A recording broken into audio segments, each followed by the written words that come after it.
Dans cette vidéo, nous allons parler de la gestion des avatars sur WordPress. Alors, qu'est-ce qu'un avatar?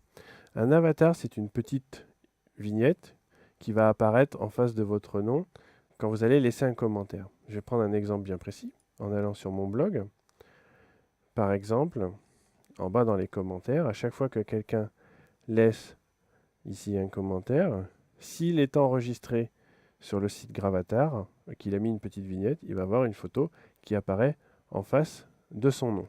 Alors comment faire pour avoir cette vignette qui apparaît en face de votre nom? Il faut aller sur le site de Gravatar, donc gravatar.com, et vous enregistrer pour pouvoir ajouter une petite photo. Et dès lors que vous laisserez un commentaire sur un blog qui utilise le système d'avatar, vous aurez votre petite photo qui apparaîtra en face de votre blog.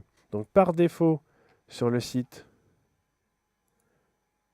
qu'on a installé ici, si je vais dans le premier article qui est créé, qui lui a automatiquement un commentaire, on voit ici qu'il y a un petit avatar par défaut. À partir du moment où vous serez enregistré chez Gravatar, il y aura votre petite vignette qui va apparaître ici. Mais dans WordPress, nous avons la possibilité de décider ou non d'afficher ces Gravatars. Ici, vous avez la possibilité de dire je les affiche ou je ne les affiche pas. Si je décide de ne pas les afficher, quand je retourne sur mon site, que je vais dans cet article, vous voyez ici, il n'y a plus de petite vignette en face. Donc à vous de décider comment vous voulez gérer ces avatars. Ici, moi, je décide de les afficher.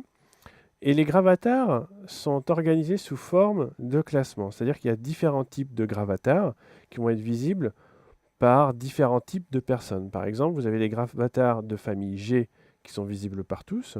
Vous avez les gravatars de famille PG qui peuvent être offensants et qui sont prévus pour les personnes qui ont plus de 13 ans.